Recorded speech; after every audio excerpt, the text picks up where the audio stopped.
আসসালামু আলাইকুম প্রিয় দর্শক, আশা করি সবাই ভালো আছেন আল্লাহর রহমতে। এইমাত্র পাওয়া আবহাওয়া দপ্তর থেকে আজকে সবচেয়ে গুরুত্বপূর্ণ খবর।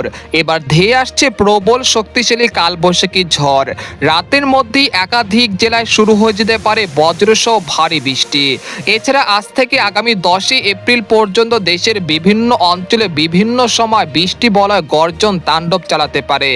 এছাড়া আজ ও আগামীকাল এবং পরবর্তী 10 দিন কোন কোন জেলার আবহাওয়া কেমন থাকতে পারে এই বিষয়ে কি বলছে আজকের আবহাওয়া রিপোর্টে জানিয়ে দেব। সম্পূর্ণ বিস্তারিত ভিডিওতে সঙ্গে থাকুন। আর আপনি কোন জেলা থেকে এই খবরটি দেখছেন অবশ্যই কমেন্ট করে জানিয়ে দিবেন। আর সবার আগে সর্বপ্রথম সঠিক আবহাওয়ার খবর জানতে আমাদের চ্যানেলটিকে সাবস্ক্রাইব করে রাখুন। এবার জেনে নিন এক নজরে। দেশের দিকে ধেয়ে আসছে বৃষ্টি বলয় গর্জন। আজ থেকে 10 এপ্রিল পর্যন্ত দেশের প্রায় 60 থেকে 80% এলাকায় ঝড় বৃষ্টিপাতের সম্ভাবনা রয়েছে। এর মধ্যে 8 ও 9 এপ্রিল সবচেয়ে বেশি সক্রিয় থাকতে পারে। সিলেট, খুলনা ও বরিশাল বিভাগে বৃষ্টির প্রভাব বেশি থাকবে।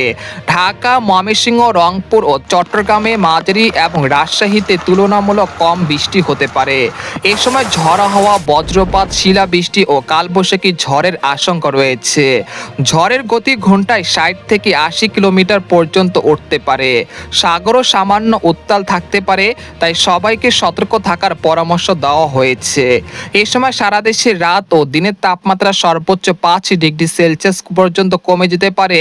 এর ফলে শীতলতম আবহাওয়া সৃষ্টি হতে পারে দেশের বিভিন্ন অঞ্চল জুড়ে। প্রিয় দর্শক, আমরা সরাসরি ইউরোপিয়ান মেঘমালার আপডেটে চলে আসলাম। তো এখান থেকে আপনারা দেখতে পাচ্ছেন যে সকালের দিকে খুলনা, বরিশাল, চট্টগ্রাম, ঢাকা বিভাগে বিভিন্ন জেলাতে বিক্ষিপ্ত আকারে বৃষ্টি এবং বজ্রসহ কালবৈশাখী ঝড় হতে পারে।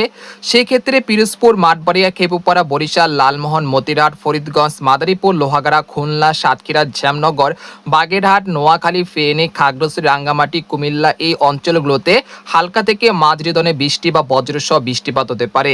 তারপর দুপুর গড়াতেই দেখা যাচ্ছে যে ঢাকা, খুলনা, বরিশাল, চট্টগ্রাম, ময়মনসিংহ, সিলেট বিভাগে বিভিন্ন জেলাতে বৃষ্টি এবং বজ্রসহ কালবৈশাখী ঝড়ের সতর্কতা রয়েছে। বিশেষ করে দুপুর 1টা থেকে বিকেল 4টার মধ্যে দেখা যাচ্ছে বরিশাল, খেপুপাড়া, পটুয়াখালী, লালমোহন, সন্দ্বীপ, হাতিয়া, ফরিদপুর, মাদারীপুর, ঢাকা, মুন্সিগঞ্জ, নারায়ণগঞ্জ, কাপাসিয়া, কিশোরগঞ্জ, মাধান, ময়মনসিংহ, নেত্রকোনা, সিলেট বিভাগে বিভিন্ন জেলাতে বিক্ষিপ্ত আকারে বৃষ্টি এবং বজ্রসহ কালবৈশাখী ঝড় হতে পারে। সেই সাথে কয়েকটি জেলাতে শিলাবৃষ্টিও হতে পারে। এরপর সন্ধ্যার দিকে দেখা যাচ্ছে দেশের আবহাওয়া পরিস্থিতি স্বাভাবিক হয়ে আসতে শুরু করেছে।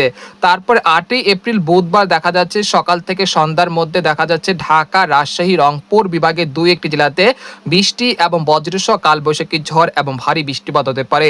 এরকম পরিস্থিতি আগামী 10 এপ্রিল পর্যন্ত চলমান থাকতে পারে। তারপর 11 এপ্রিলের পরে দেশের আবহাওয়া পরিস্থিতি স্বাভাবিক হয়ে আসতে পারে ইনশাল্লাহ। এই সময় সারা দেশে রাত ও দিনের তাপমাত্রা সর্বোচ্চ 2 থেকে 3 ডিগ্রি সেলসিয়াস পর্যন্ত হ্রাস পেতে পারে। পরবর্তী 72 ঘন্টায় রংপুর, ময়মনসিংহ, সিলেট, রাজশাহী, ঢাকা, খুলনা, বরিশাল, ভারতের পশ্চিমবঙ্গে বিভিন্ন জেলাতে বৃষ্টি এবং বজ্রসহ কালবৈশাখী ঝড় ও ভারী বৃষ্টিপাত হতে পারে। পরবর্তী 5 দিনে খুলনা, বরিশাল, ঢাকা, ময়মনসিংহ, সিলেট বিভাগের কোথাও কোথাও প্রায় 50 থেকে 60 মিলিমিটার পর্যন্ত অতি ভারী বৃষ্টিপাতের সতর্কতা রয়েছে। তো এই ছিল আজকের খবর। তো আজকের খবর এখানে শেষ করলাম। সবাই ভালো থাকুন, সুস্থ থাকুন, আল্লাহ হাফেজ।